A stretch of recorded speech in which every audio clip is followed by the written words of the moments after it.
Hi, I'm Harry Rathbone and I'm a PhD student in Biophysics.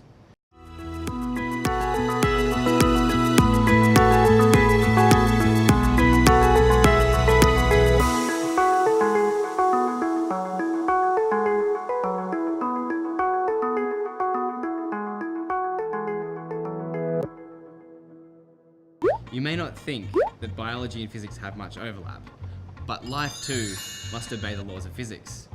Laws which, in this case, are subtle and intricate, owing to the complexity of life itself. A physicist's view of life breaks down biology into flows of energy and matter, resource use, and flows of information, all in service of self-replication and keeping the cell out of equilibrium with its environment. My work focuses on how energy is transported and converted in cells during photosynthesis. I work on a peculiar group of photosynthetic organisms called cryptophytes, which have evolved specialized organelles packed with light-harvesting proteins. Proteins are massive, complex molecules that take a certain shape to perform a certain function in the cell. Essentially, inside these cryptophytes is a bag of proteins that harvest and transport light. Light energy is transported by hopping between molecules until it reaches the reaction center where it is used. These creatures live in deep marine environments where light is scarce, so harvesting as much light energy as possible is paramount. More particularly, I want to explore if evolution has used weird quantum effects to increase light harvesting efficiency, and if these effects are controlled by the organism.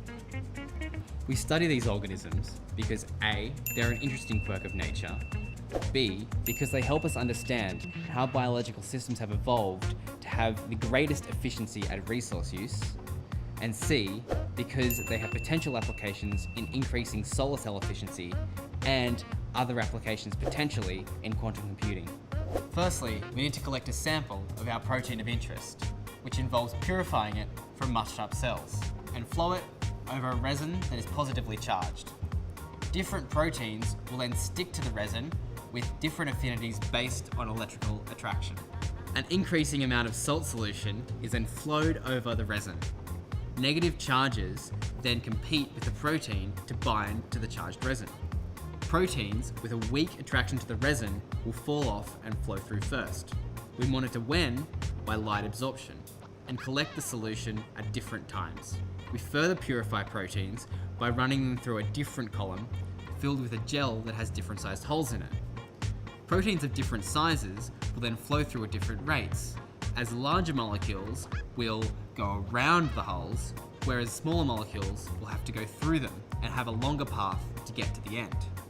This gives us another mode of separating proteins, i.e. this time by size. Part of our analysis involves looking at the structures of proteins, which correlates to their function and physics. One relatively new technique is cryogenic transmission electron microscopy. This involves illuminating a thin sheet of proteins embedded in ice by a stream of electrons. The electrons then pass through the sample and leave a shadow on an electron detector based on the shape of the proteins. Millions of proteins are imaged in a sample in different orientations and then are reconstructed to make a 3D model of what the protein would look like. A similar method to this is cryogenic electron tomography, which allows us to image thin slices of the cell at single protein resolution. We use this method to understand the overall architecture of the organelles and how these proteins align, which would then influence the overall energy transport properties. I got interested in physics from a very young age. Growing up on a farm in the outback, I had a phenomenal view of the sky, which is why I was originally taken by cosmology.